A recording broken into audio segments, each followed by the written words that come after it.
All right, what's up, guys? This is Kareem. I just want to give you a quick intro on this episode. So we had our Get Down DJs meetup last week on May 10th. It was an incredible turnout. We had probably 200 DJs come through and, show love and support each other and network with each other and get to know the other DJs that were working in our market. And it was a beautiful thing to see. So shout out to all you guys who came out. Gary and I could not be happier. Gary's actually on vacation right now. So I just wanted to shoot this little quick intro to let you know who our guests were and what we're doing here on this episode, because it's different than anything we've done before. So this is a live recording of the podcast from the meetup. We had a live audience for the first time, which was super cool. If you go and check out the YouTube, we shot this episode completely differently than we've done in the past. Shout to Tim Vu and Brandon, who helped us with all the audio video for this particular event. Those guys crushed it. So I'm really excited to go watch the YouTube video as well. And if you want to check that out, we'll definitely share the links both on IG and in the show notes here. So we had 4 guests. We wanted to keep this a little bit short because we really did want to be out there meeting all the DJs and people who came out to support the event. So wanted to make sure this was under an hour, but we wanted to showcase some of the people who have supported us and were helping us sponsor this party and provide various things. So our first guest was Ferrari. We've had Ferrari on the show before. Ferrari is a New Jersey local artist, DJ. He is a producer and has records out on all kinds of major labels. Revealed, he's worked with Mac J and Laid Back Luke, Waka Flocka Flame, all kinds of people. And he also started the Ferrari Production Academy. This came out of the pandemic, and we talked a lot about the Production Academy when we first had him on, maybe about a year ago. And it was really great to kind of talk to him and catch up on with all the things that are happening and the growth of the Production Academy, as well as the growth of Ferrari as an artist, because he's been crushing it. He's been traveling, playing a lot of bigger gigs, while also being able to maintain his presence in our market. So Ferrari's our first guest. Guest number 2, John Macaluso. He is the founder and owner of Mystical Entertainment. Gary and John go back a really long time. They work together. They've been friends for a long time. And Get Down and Mystical Entertainment have kind of created this partnership. We started working together, and we're really just seeing kind of where this relationship goes. And it's been great so far. And I can't wait to see where we go with Mystical. But you listen to John talk during the live recording, and you really understand why he's been so successful. You could tell he has a great business mind, and it's fun for us to talk, kind of high level entrepreneurial type things with certain guys. And John is one of those guys. So great conversation. Definitely look forward to having him on for a full episode for an hour or whatever we do with our guests. So yeah, that was guest number 2. Guest number 3, Nico Oso. Philly, Delaware, Jersey, one of my favorite DJs to actually see perform. If you haven't seen him perform, he is a skilled technician with the turntables, but he can also really party rock a room, great on the mic. And it was just great to kind of catch up with Nico. We've played a bunch of parties together, and I know the last time we saw each other, he was kind of running around like crazy and going nonstop. So catch up a little bit about, how he's managing his schedule and kind of just why he chose the turntable path and why it's important for all of us to still play turntables. And it's funny, we talked about our market too a little bit and how there's just a lack of turntables in some of our venues. And I was like, you know what, we got to change that. I feel like it's on me and Gary to kind of get that going here. So that's our third guest, Nico Oso. Another person we'll definitely have on for a full episode. And then our final guest was Sal Chancey from Digital Music Pool, and DMP and myself and Get Down have kind of worked together from the start. I'm an exclusive editor for Digital Music Pool. You hear the ads at the beginning of all of our episodes. But Sal and Anthony and Mike have always supported Cream and always supported Get Down. And, we try to return the favor as much as possible because we think that their product, Digital Music Pool, is an incredible record pool and one that all you guys should be subscribed to. So we talk a little bit about the record pool. We talk a little bit about our relationship, and then we get into a little bit of music conversation.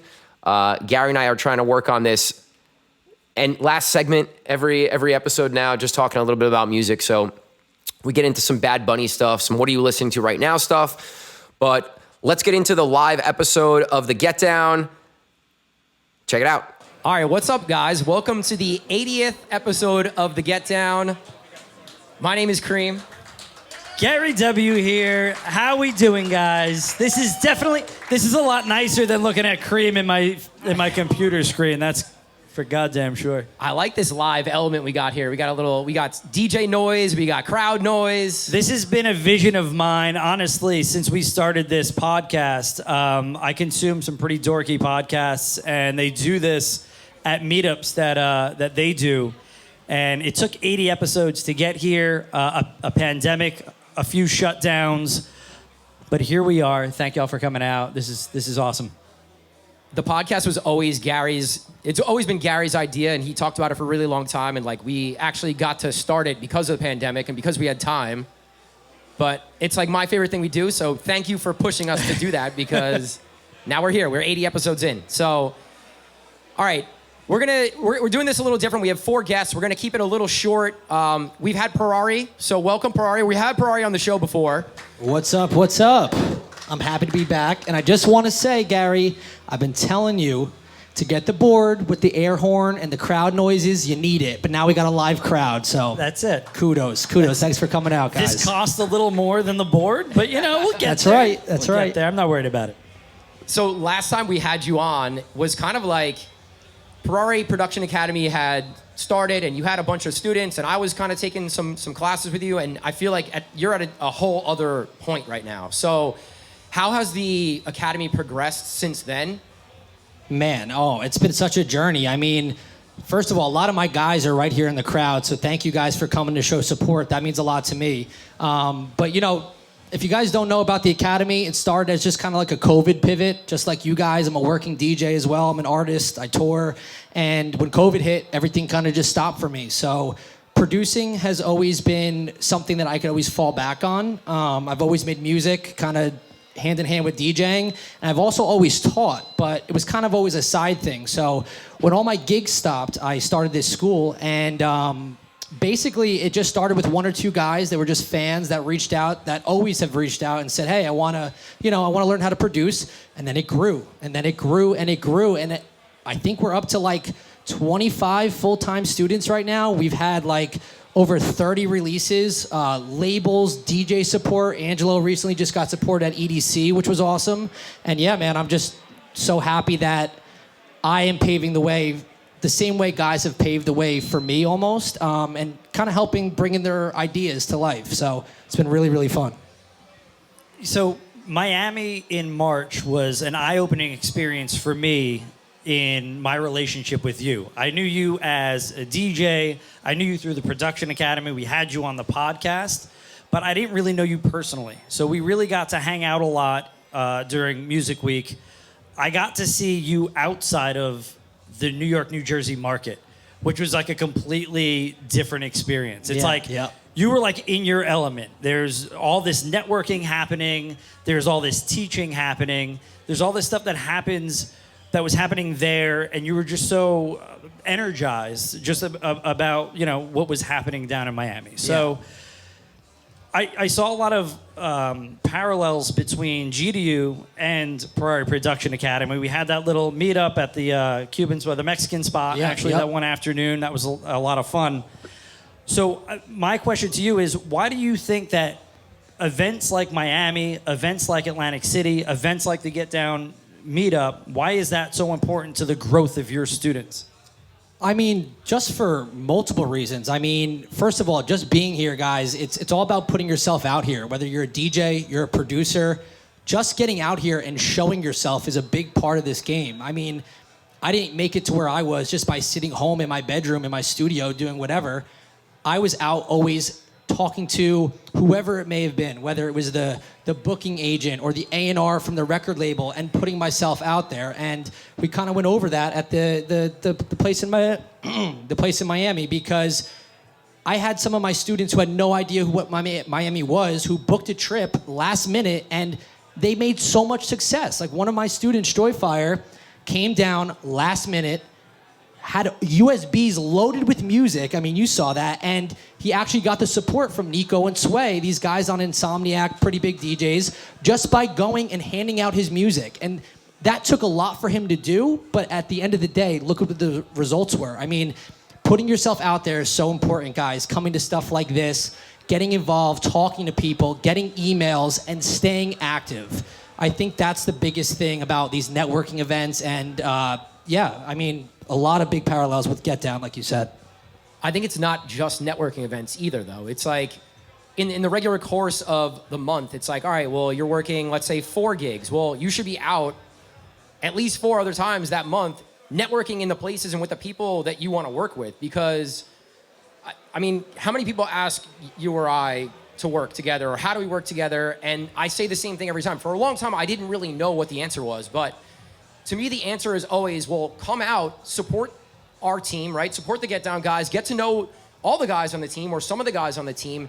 And if you click with the people or the places that you want to work at, like, that's the best way to get involved with a group or with a venue or a label. You know, like, you have to hang out and make yourself known and be in the places where you set yourself up for success and you can get those bookings. I think most businesses really go by this one saying, recency bias, right?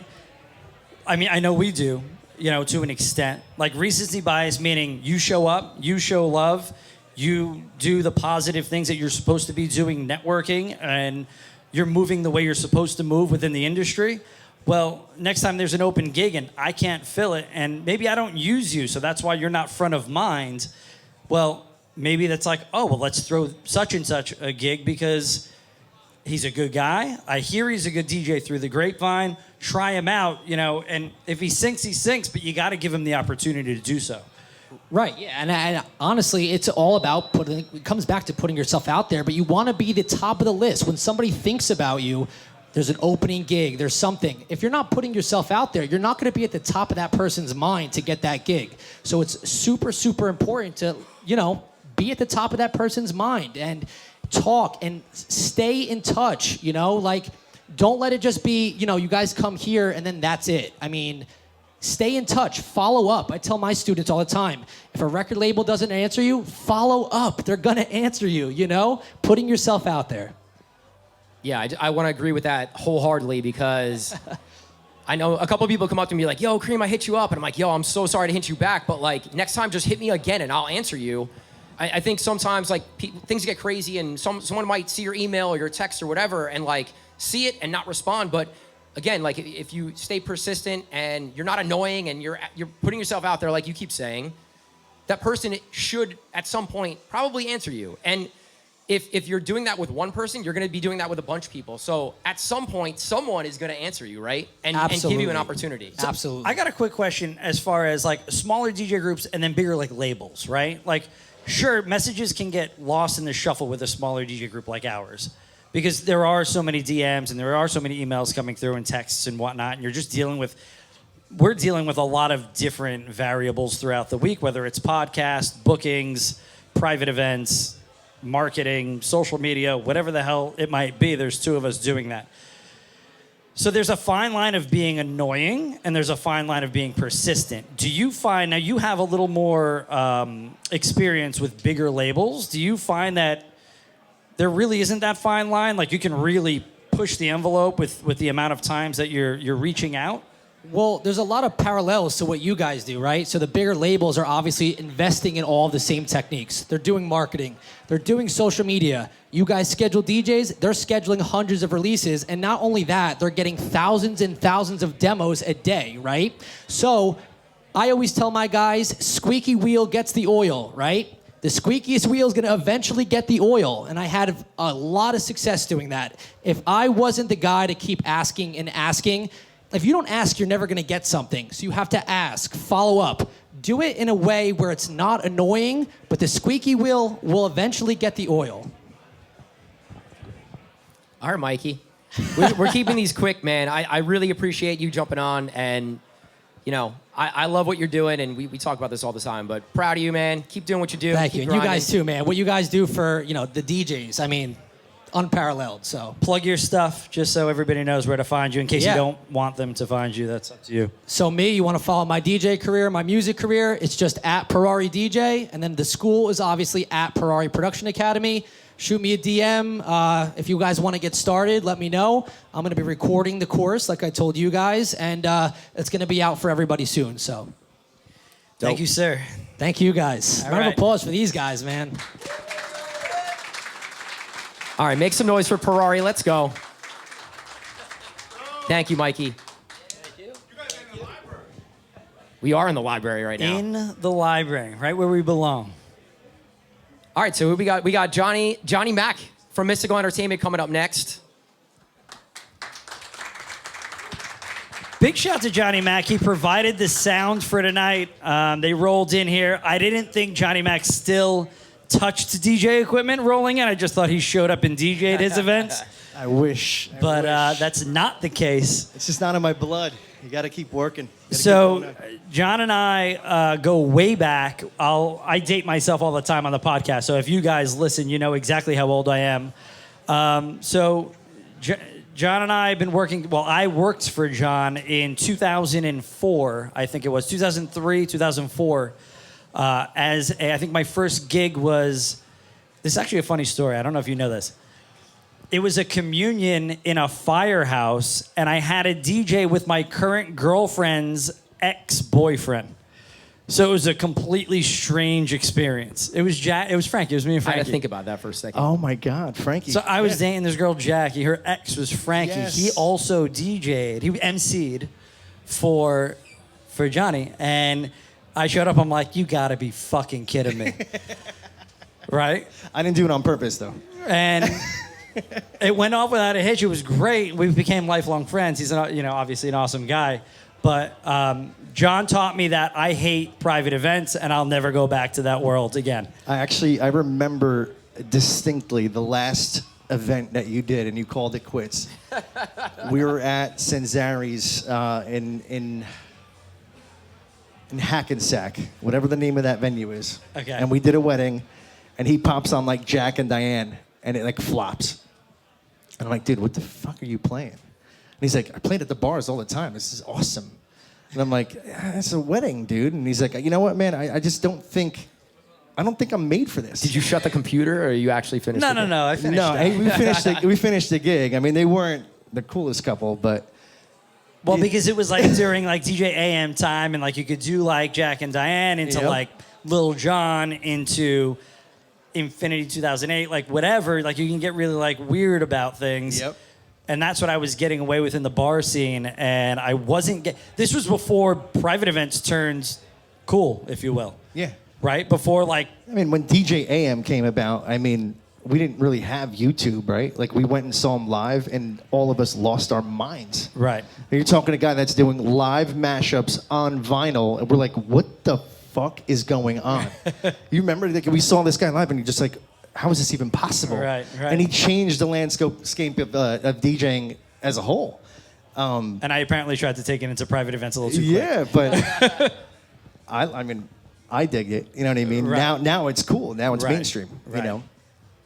So something that we were talking about outside, off air here, but a lot of times, like the private event guys always want to like kind of get into the nightlife game, and then the nightlife guys also kind of want to dabble into the private event game. And we were saying how it really helps a DJ's growth by doing both, right? So do you agree with that? And do you think it's important for all DJs to experience both? Absolutely, yes. I mean, when you look at a lot of DJ, like nightlife DJs, club DJs, bar DJs, 9 times out of 10, you're going to look at that DJ. I guarantee if you take a video or a photo of that DJ, their face is going to be stuck in their laptop, and they're going to have Serrano face, and they're not going to read the crowd. When you're doing a private event, you have to really learn how to get these people in the palm of your hands with music, because at a bar, at a nightclub, it's dark. Nobody cares. The bar's flowing. As long as people are buying drinks, they're partying, whatever. But at a private event, if nobody's dancing, you're sweating it out. So you have to really learn it on a different level. And it gets you more creative. It enables you to scale through different genres and remix things on the fly and everything like that. I think that every bar and nightclub DJ should really get involved in some private events. And then on the flip side, from a private event standpoint, these DJs kind of get stale. You know what I mean? So I think the private event DJs should mix it up and do some nightclubs and do some bars to get the art of actually DJing back. You know what I mean? Because sometimes not everybody appreciates the creative DJ at the private event. Yeah, versatility in our industry is key, right? Like if you can be versatile, if you can go from an Afro house track to a, 60s doo-wop track or whatever and be creative enough to do so, which you see a lot of turntablists do. Yep. You can be successful in so many different areas of what we do, whether it be a wedding, whether it be a bar mitzvah, or whether it be, a major nightclub. So yeah, I think having that experience across the board is exponentially important to the success of you as a professional DJ. Yeah, and just to add to that, it just teaches you a different level of professionalism, right? When you show up to a bar or a club, you're just, you can show up in whatever gear, you pop on your sneakers and everything like that. But when you're at a private event, you have to communicate with a lot of different moving parts, right? You got the maitre d' that's on you. You've got the mother of the bride, and you've got all these different people. So the level of communication that you learn from the private events really translates not into who you are as a DJ, but who you are as a business person moving forward. It teaches you so much. It was something that I didn't even realize until I was thrown into that situation or, in that environment with Mystical where it was like, well, you got to grow up quick. I'm 20 and I'm used to like hanging out with my frat bros and like hanging out at the college party and doing my Tuesday night dollar beer thing. And then all of a sudden, like I'm doing a $3,000 communion and it's like, oh shit, like I got to put my big boy pants on, Yep. And you got to learn how to like, schmooze, stand up straight and talk properly and do the right thing. So yeah, it's really good to then take that and then translate that back into the nightclub with management and ownership, because then you're taken a little more seriously. You're not just the DJ that rolls in and wants to party and get his friends free drinks, Yeah. When you're able to speak to managers and venue owners from a high level, from like a business perspective, and understanding that you're there to help them make money most of the time, right? Whether you're selling tickets, they're booking you so that they can sell tickets and make money for the actual venue or the business, right? And a lot of times I feel like DJs don't think about that, but if you have that business mind state and you have that higher level thinking when you step into a place and you talk to someone who has decision-making power, you're going to be like 1,000 times more likely to get hired for or rehired for something, whether your DJ set was the best or not, because they want to trust you and feel like they're working, that you're working for them, and you're working with their best interests in mind. And I think sometimes we lose that because we all want to be artists and we want to do our thing and be creative and show our skills. And I think there's a way to balance both the business side, but also being able to be artists and be you. So. But let's face it, how many of you guys in the crowd, when you tell somebody that you DJ full-time, how many times do you get the answer, well, what else do you do? Right? What's your real job? What's your real job? That's the biggest one. So when you learn all these different external factors, you really have to command respect, right? I mean, I sit there and I laugh at this point in my career and they're like, dude, I made 7 figures. Where are you at? You know what I mean? It's just like, and they look at me like, okay, yeah, you're a DJ. What else? And it's just right. Like, at this point, I just laugh at it and it's just whatever. But when you're doing anything, you got to learn how to do it at its fullest capacity, right? So if you show up to that bar or nightclub, don't get smashed. Like, have a couple drinks. I'll do it within reason, you know what I mean, where I'm at an event. But you want to reach out to the managers of these clubs, the managers of these bars, and text them, hey, thank you for the opportunity. It was really great to work with you. I would love to work with you again soon. And these little things are going to really set you apart from the average person that you're standing next to. You know what I mean? How do you got the best mixes and cool, but from a manager's perspective, they're like, all right, I could pay any DJ to do this, right? So what's going to separate you from the next person? No, I agree with that totally. I love that. One last question, because we are trying to run through these. We definitely want to have you on a full episode for sure. We'll sit down and do like a long form. Yep. But so let's talk a little bit more about your growth from being like a DJ to a business owner, right? How did you make that transition? And at what point did you like take a step back and say, all right, I can't DJ as much as I used to, or I can't DJ anymore because I have to focus on this part of the business? The honest to God truth is that I can't step away. What I've learned to do more than anything is to delegate and hire good people around me, so that I don't have to worry about the stupid things that can be done by anybody. The right? monotonous stuff. Yeah, like I don't need to be answering calls. I haven't picked up my office line in probably 3 years. I don't need to. I have office managers to take care of that stuff and people that answer my calls. So it's the things that you have to figure out as a business owner, things that you hate to do, first off. Like I don't need to be sending venues insurance and worrying about that stuff. I want to focus on the things that make me money, right? What do I have to do? I have to sell. I have to market. I have to produce content for my future clients to see and really continue to separate us from our competition. Right, all that other stuff, I could just hire somebody and say, okay, you handle this. Here's your scope of work, and check in on a weekly basis. Okay, this is where are we with this, and continue to have them just continue to build, work your system, and that's for me. I'm a systems guy. I've read some amazing books that really changed my life as a business owner. The E-Myth is one that stands out to me. The E-Myth, it's a revisited version. It really teaches you how to systematize every single aspect of your business, so that now that you have the system, the people run the system, and you can worry about the things that make you money, right? Gary and I talk about it all the time. Like, what do we need to spend our time on that's going to actually either grow our business or make us money, right? And sometimes it's really hard to separate all the other things that are happening, the venues that are hitting you up, or, the whatever it might be. There's a million distractions that happen, but having that focus on, all right, what's going to grow our business? And as a DJ, you're a business, right? So what's going to grow your business? What are the things that are going to help you get to the next level, or get a record signed, or play the venue that you really want to play? And if you could laser focus on those things, you're going to grow.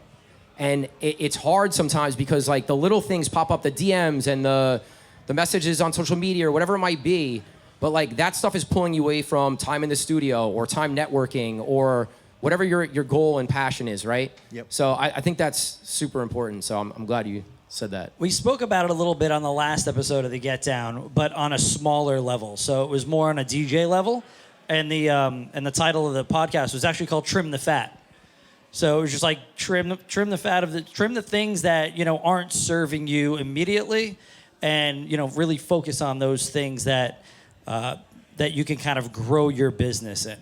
But it was definitely on a more minute scale. So if you guys are interested in that, go back and listen to episode 79, because it's definitely on more of a personal DJ scale as opposed to a macro scale that Johnny's talking about. And honestly, what you guys are doing in the nightlife industry is unheard of. For private events, it exists. It's always existed. But for what you guys are doing, it's impressive, man. I mean, you see, look at all these people right here.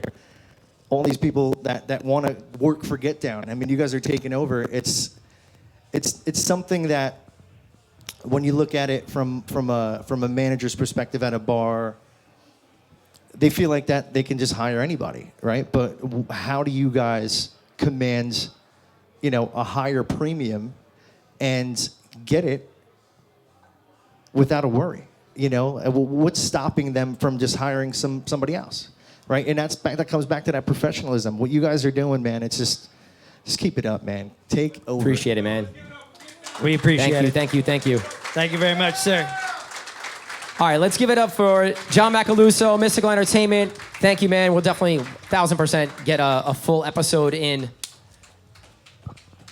And by Thank the you, way, bro. his first bar gig was at Morristown. It was at the Dark Horse. It was at the Dark Horse, and then it parlayed into Sona 13 it was 14 years in a row of working for the same owner. And it was my first booking gig back in about 2005. I was booking the DJs Thursday, Friday, and Saturday. So I have been booking DJs for quite some time. Yeah, that was like one of the first Get Down accounts. And Sona 13 was the first Get Down Yep. account. It was me, Kareem, and Dramos, if anybody knows Dramos from the producer of The Breakfast Club. So Yeah, I couldn't make it to the gig. I'm like, Garrett, could you cover for me? He comes back. He's like, dude, if you could, like, if you don't mind, they asked me if I can come back. I'm like, yo, take it. Do it. Ran with it for he ran with it. 14 years. And here we are, man. God bless you guys. thank you, Thank sir. you, bro. All right, so our next guest, all the way from Philly. Give it up for my man. All right, that's straight. Give it up for my man, Nico Oso. Philly, in the building, baby.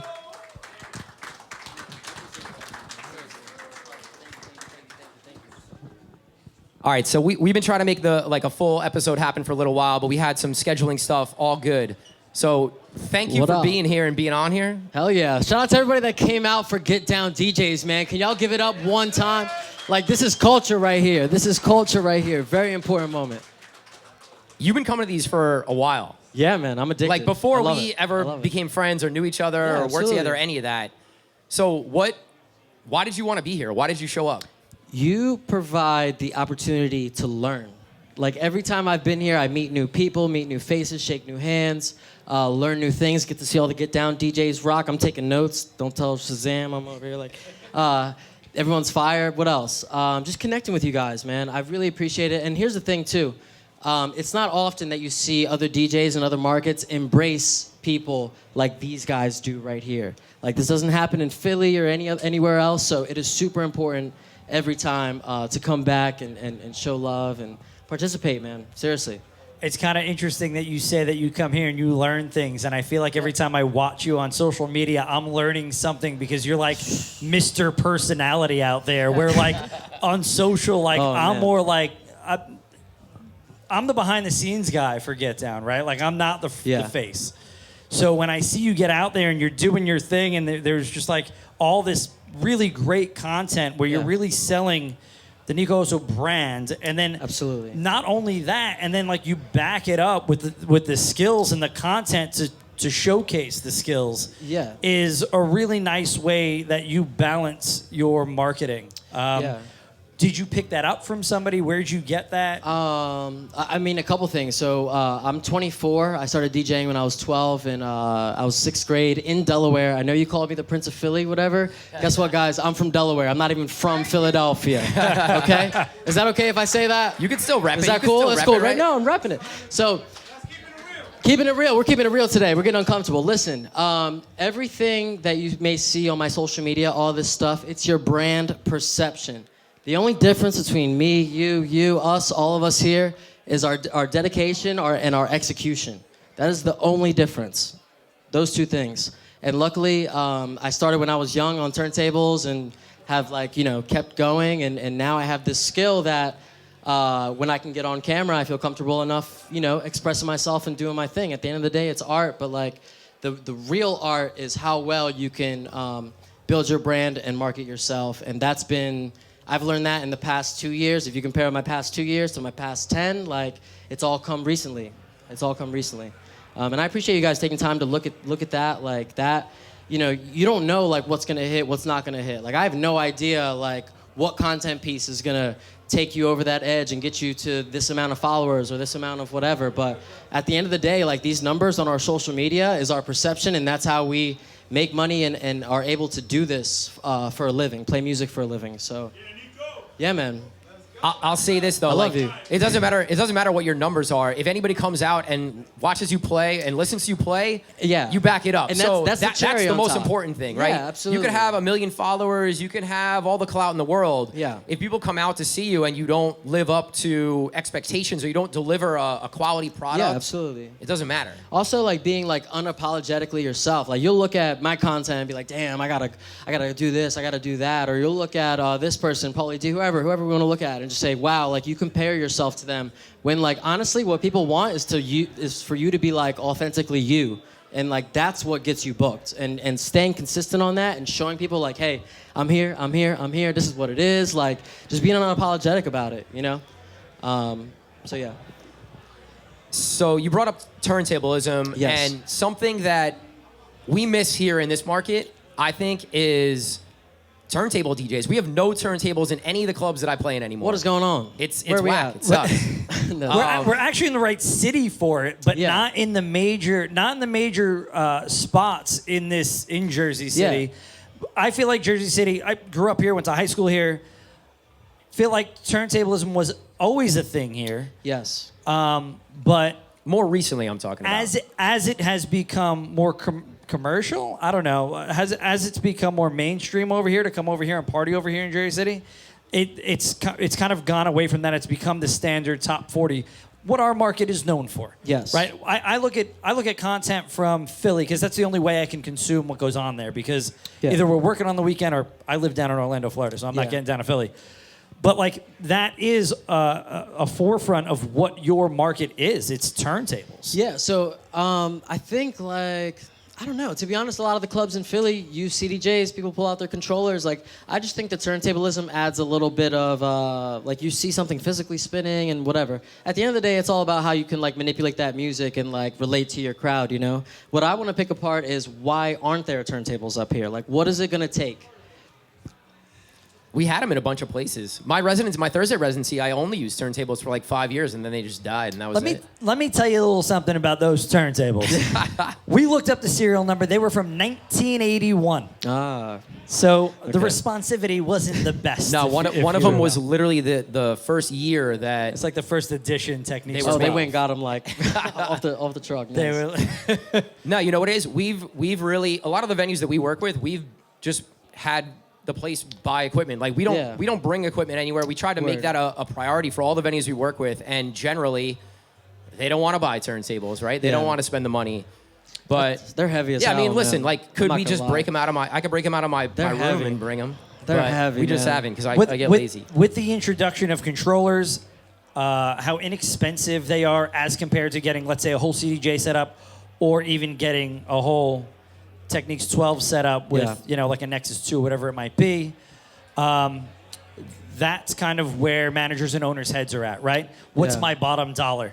Because I have you come in, you're crushing it, you bring a nice crowd, I got to pay you top dollar. Well, the last thing I want to do is spend $4,000 on the So equipment. what I would tell him is this. What I would tell him is like, hey, you don't have turntables here. I'd show him some turntable videos and say, listen, you want more people pulling out their phones at your venues to promote and share like the dopeness that's going on over here. Like this is like real life DJ shit. Like let's, and I find that sometimes like even recently, luckily, I've been able to play for the Philadelphia Union, so I'm the DJ for the soccer team in Philly.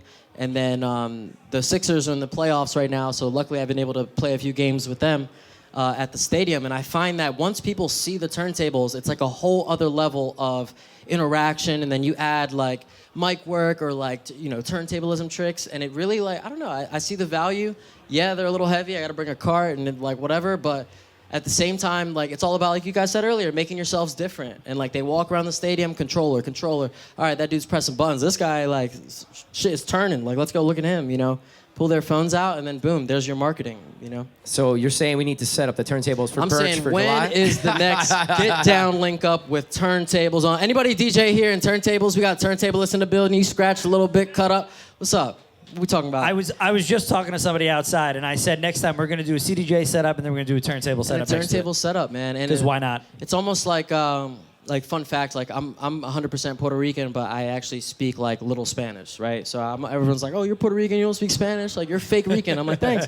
Like, but like for DJs, I kind of relate it to there. Like let's get uncomfortable. Let's get back into turntables. You only play on CDJs? Well, guess what? You can only be a better DJ if you figure out how to manipulate this music better with this thing that's turning. So let's get down, you know? Are you playing phase or are you playing on needle still? I'll do phase when my computer doesn't overheat or, you know, but like, whatever. That's a whole other problem. I had to ask. They're laughing because I'm like, Santino, plug in your computer. My shit is not working. But yeah, so phase is dope. I put it on my head and spin a little bit and the music goes. I don't know, there's like, dude, we're like, you know, we're in 2022, like turntables are back. Let's talk. What are we doing? No, it definitely allows for, you know, more of a visual addition to your sets, for sure. Yeah, and I don't know, I just find that people, like, my guys that hop on the turntables, because you have to learn how to manipulate the music better, then you hop on the CDJs and you understand why the thing in the middle is, like, rotating and how to catch it the right way. And when I first started DJing, I used to play, like, some shitty Tuesday, Wednesday night, like... Yeah. Zog sports thing, and I didn't know how to play turntables, and that's all that the venue had, and like that's how I learned to play turntables in the club, playing actual sets for like 100 people, thrown right in. And I was fucking terrible at first, but I was like, all right, I have to come here on like Monday and learn how to do this, because I can't sound this shitty the next time I play on the that'd be that's a terrible feeling. But you're only as good as like your last set, you know. So I'm sure that happened, and you were like, okay, that's not gonna happen again, and you went out there and like got uncomfortable, you know? Yeah, and then, you know, turntables became my choice of setup. Like, Atlantic City, I played at the pool on turntables only for the first 6 years I was there or whatever, but... I'm not gonna lie, CDJs and, like, I have the time code on a flash or whatever, that's so easy. I just plug that thing in, and it's cool. You know, turntables it is what it is. So let me ask you something else. The last time that we, like, hung out... Yes. You told me that you had gone like 58 days straight working or something. Do you have like a better balance on your life or what? Can we not? I don't know who made it popular to like do that and do multiple days a week. Let's not do that anymore. That hurt. I lost a couple of years off my life from doing that every day. But I'm actually getting out of that. I have much better, like, a balanced lifestyle. Taking days off. I don't know. You get on Instagram, you start measuring yourself against everybody. Oh, he's there, she's there. Like, oh, they got 3 dates in one day. Like, let me go do 4. And then, you know, next thing you know, like, you're unhealthy and not making good decisions. It also costs money to be out and support, you know, whatever, 6-7 days a week. Like, all right, dope. You're making this check every day, sick. But like, you're also spending half of it on food before, drinks for your friends during. Like, I didn't even see that benefit from like being that busy. So I wouldn't recommend anyone to do that. I think all that wear and tear too, it definitely takes a toll on your actual performance, where you might not, you can still rock the party, right? You're still doing your thing. You're still like the trained, a customer in the crowd's not going to notice, but like you're going to notice, you know? I'm going to notice, and I'm getting pissed off. Why am I getting pissed off? Because I keep playing the same sets over and over again. I'm not even leaving time to even experience new music. And I don't know, like in Philly, you see the same 100, 200 people over and over and over again, you know? So it's like, I don't need to be here on a Monday night, Tuesday night, you know? But yeah, I think with a lot of things with DJing and life in general, you gotta like go through it and like suffer a little bit and learn it to understand why people say that. Because where's Mark G? Mark G say it all the time. Yo, take a break. Like, what's your problem? I'm like, what's your problem? I'm booked. So like, what? You know, I'm over here, I'm over there. I'm doing 3, 4. I'm doing 20 gigs in 20 hours. Like, what are we talking about? But that's, you know, that's not the way to go. And it definitely, I think in the long run, hurt my brand, hurt my health. Probably hurt my music. Like, I wasn't like cooking new stuff, you know. So yeah, don't do that. Don't do that. It's good that you could recognize it though, right? Because you could correct it, and you know, you have as many years as you want ahead of you to I was doing all these years, and then I noticed, like, damn, I stopped putting up content. So like, and I'm posting flyers every day, and people can come see me every day, so no one's excited anymore. Like, you know what I'm gonna do, and do this to that. Like, so yeah. Yeah, that's a huge part of it. I used to go when I was teaching full time and I was DJing and running Get Down. Yeah. I can hit anywhere between, in the fall season and a really busy season, like 90 days in a row of whatever kind of work it might be, coaching, teaching, DJing, doing Get Down stuff, and you just get burned out, and you really just need a balance, because at the same time, you still need that social aspect of life, whether it be family or friends or girlfriend or significant other, with whatever it might, something not work. I love music, like we love music, but to do that like every day and to be in that environment every day, smoking, drinking, just out late, getting home 2, 3, 4 in the morning, then you're waking up noon, 1, 2 p.m. Like that, you know, it's not a good cycle to fall into. And honestly, at the end of the day, if you took 2 of those days to work on your brand, like the money you could potentially raise and the clout and all this other stuff, like will be 10 times more than if you went and did that, gig just because.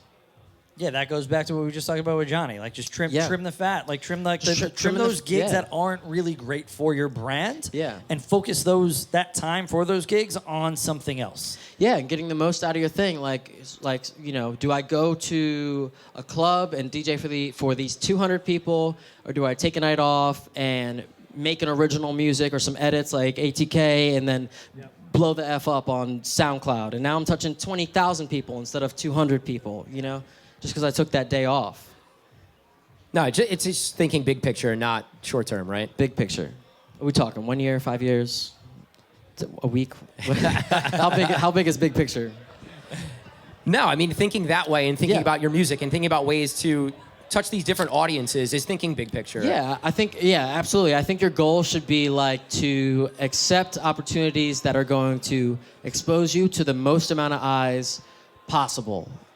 So like I said, maybe taking that gig every week for the 50, 75 people, taking it off and try to touch some more people on social, try to touch some more people on this, on that. Create other assets that people can find you and fall in love with your craft and your art and your vision that isn't in the club. Like, there's so many other people outside the club that you need to like touch in order to make this work. So, for sure. Perfect. Yeah. All right, man. Thank you. I quick one this time for sure. Yeah, like absolutely, we'll link up. Oh, Nico also thank makes you, some noise. Thank you. Yo, Appreciate Nico, you guys, man. Nico Damage Goes, what up? Nico's one of my favorite DJs. If you haven't got a chance to see him play, for sure check Nico out. He is super dope. All right. Do we have Sal or Anthony from DMP in the room back here? I told Sal he's got to do it. Where's Sal at? Wow. You peer pressured him in? Well, All right, so our next guest is Sal Chancey from Digital Music Pool. Also, Sal Chancey, DJ side, producer side. What's going on? What's up, everybody? What's up, man? Appreciate you being here. So, DMP has been one of our longest relationships. And, I've worked with you guys and you've worked with Get Down since pretty much the beginning. So, why do you think, from your perspective, it's important to be a part of the things that we do? Pretty much the community, everybody coming out. Each meetup keeps getting bigger and bigger. New faces, younger faces. So I think that these type of events are the most important thing that you guys could do to keep growing the brand and the family. We have like a ton of people that are on DMP, a ton of people that contribute to DMP, and we appreciate you first and foremost. So thank you for always supporting us. But I think what you guys do is really important for what we do, right? We live and die on downloading music from record pools. So what made you start DMP? Where did it even come from and why? Because you're a DJ first, producer first, and then you kind of spawned the DMP thing. So why? First, I was a roadie. I worked for a wedding company when I was in high school. So that's how I got into the music business. And then I actually met Anthony, and it was Anthony's idea to create Digital Music Pool about 8 years ago. And initially it was a site where they would chart remixes, the top most downloaded remixes in the country. So that's a project that Anthony had on his own prior to DMP. And then from there, we built up. And when we launched DMP, it was obviously small. And throughout the years, slowly the family has gotten larger and larger. So we're really grateful for that. I got to ask, as I always wonder this, when people start record pools, is there a lot of red tape to cut through, especially when you're doing things like you do, where it's like these local DJs doing mashups and bootlegs and things that may or may not be licensed? How much bullshit are you dealing with on a day-to-day? A lot. Yeah, there's definitely a lot of stuff that goes on behind scenes, working with labels, and everything's not always so cut and dry. But at the end of the day, we promote labels' music, and that's a service that we do. So making an artist's track, blowing it up, getting it on the radio that's the end goal. It's such the old school way of thinking. Like, if you're Kareem and my age, you understand that, like, listening to a mix show on the radio back in the day, then you understand like what a remix does for an actual pop song. Because like maybe it's a pop song that I'm not into, but as a DJ, I heard something at 1 a.m. on KTU on the way to the club. You know what I mean? And then I'm like, all right, well, now I understand. Now I'm going to play that track where I would never have played that original track. And this is just the modern version of it. Did you, when you went into the business, did you think, God, I'm going to have to deal with a lot of shit from the labels? Like, was that a foresight, or did that smack you in the face in the middle of it? Probably later down the road. Later down the road. If you knew better, you'd be like, oh, fuck this, I'm out. Most certainly. For sure. Definitely later down the road. And as you grow, you know, more money, more problems. Yeah, no, exactly. So I think something that you guys do, which I think is amazing and I love attending, is like the stuff you've done in Miami with the iHeart Party and the awards. What else? I know, I mean, we're at a point where like we're doing these more events and bigger and better things. I know you guys have something in Vegas coming up. Like, what else is on the horizon? Because I don't even know. So the Remix Awards is now going to be the EDMAs, which is going to be announced the week of EDC in Vegas. And then next year, Miami Music Week, we're going to have the first EDMAs. So it's going to be a larger event. The Remix Awards will still kind of be a component to it. We're really looking forward to it because it's going to be about 3 years since Miami for the Remix Awards. So it's going to be a big one. Yeah, if you guys don't know, DMP hosts this huge party in Miami, the Remix Awards, and I mean, the last one we had, like Hardwell and Tiesto and who else? Everybody. It was big, yeah, big Yeah, it was deals, sick. good times. I like turned to my right and Chucky's standing there, and suddenly James is next to me. It was like, what the hell's going on? Yeah, we can't wait to be back. Next year is going to be a good one. We're going to make it legendary for sure. All right, so a new segment that Gary and I have kind of started here that we generally have been ending our podcast with. Oh, hold on. No, hold on. Back up. All right, my bad. Because I want to talk about something that like I'm not a part of, but you two are a major part of, and it's a part of New Jersey nightlife culture. And we're coming up on opening day, I think, next week. DJs. Like, you guys got to touch on DJs. What are you looking forward to for the summer? Kareem and I actually had a little conversation in the car on the way over here, and we can segue into a little music off of this. But kind of like, what do you guys expect out of DJs this summer outside of the Grails and the Mania and the early afternoons of craziness? But like, what do you expect out of the music? Because I feel like we're at a pivotal point in house music, because obviously anybody that knows DJs, it's a house music venue. Are we going to see tech house? Are we going to stay EDM? Are we going to see a little bit of both? Are the owners going to let you get away with the tech house craze that's happening? I think tech house is kind of the new mainstream in a sense. Guys like Fisher have made the genre blow up. His parties are electric. So I think the tech house, the underground stuff is going to be somewhat mainstream. You've been waiting for this. Oh, yeah. Sal's like, yo, Kareem, I know, there's not a lot of like house parties, but if you got something, like I want to come rip some techno. I'm like, I know, Sal, I know you do. Yeah, I think the summer is going to be a summer of tech house. Some pots and pans, yeah. No, I totally agree with you. I think that all the stuff, the classic stuff that you think you need to play will have to get played. But then I think this crossover into like the big room tech house, I guess you would call it, is going to be like take a bigger step in this summer for sure. I agree. All right, get into the segment. No, well, that was part of my segment. I was going to transition into the DJs and the tech house. All right, so a big part of something that we just started actually last week. Excuse Kareem for forgetting. We want to know. I got to throw you on the bus sometimes. We want to know what are you listening to this week? Like, what's on your radar? You have DJs coming up. You're going to be playing. Like, what's on your radar? What do you want to? Who are you listening to the most? What are you most excited about? The artists that I listen to usually are not so much what I would play down the shore. Okay, fair. So, but maybe this summer that will be the case. Is there one that you can think of that maybe will translate this summer?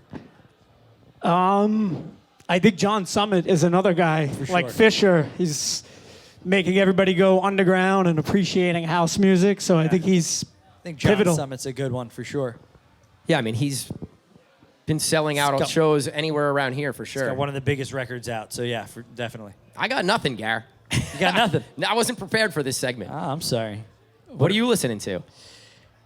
Same thing I was listening to last week. Just Afro House? Just Afro House. Is this what's gonna happen to us? We're gonna have no answer or the same answer from the previous episode? I'm embedded in. No, I think this week a little more than Afro House is that I'm prepping for Birch this week, so I'm looking for more like pop remixes. And actually, this is a perfect question because I've just been all over DMP because I'm just looking for pop house remixes, and that's my go-to spot for pop house. Things like bigger tracks that I love that have no vocals, and then one of our local artists or local DJs goes and throws a dope vocal over it that translates into the nightclub. So that's kind of where I've been at for the last about 3 days. All right, so I guess I got an answer. So I'm not consuming music this week, but I'm searching for music to play, which is sort of consuming music, but. So basically, I've been hitting up all the big TikTok tracks and the TikTok artists and finding SoundCloud remixes of stuff that maybe I don't know who it is, or the Disco Lines remixes, or I don't know. I just feel like all that TikTok shit has really been hitting. So I've been going out of my way to make sure I have maybe not exclusive edits or remixes, but stuff that isn't on the record pools yet, or stuff that I could just find in SoundCloud, and that's kind of what I've been doing. I got one more, and it's going to be the most unpopular answer in this whole room. The new Bad Bunny album. Thank you. Sorry. I like that. I got to get ready for the old, For sure. Got to get ready for that this weekend. I don't really, people hate on it. I don't hate on it that much. The cross-genre production on that album is so good. Track 3, this is me again. The third track, I think it is. He does a mambo thing. That's incredible. I love that track. I'm gonna play that a lot. I got all love for Bad Bunny, so I don't mind the Bad Bunny requests. I'll take them all day. What a way to end a podcast with a Bad Bunny conversation. All right, make some noise from Sal from DMP. Thank you, guys. Sal, thank you, bro. Appreciate you, man. All right, I mean, we didn't really plan this part, so what are we doing? Are we rapping here? We're gonna rap here. This seems like a good place to rap. I need a cocktail for sure and some water. All right, guys. Appreciate you guys for checking out the first ever live recording of The Get Down. Again, thank you guys for being here and supporting us. And we just love this shit, man. We really, really, really can't thank you enough for supporting us and supporting our DJs and just being here. So thank you guys so much. And just also supporting each other, because that's the most important part of being at this event. So thank you all, and we'll check you guys at the next one, and hopefully you guys are listening to the Get Down podcast moving forward here. All right, peace out. Peace.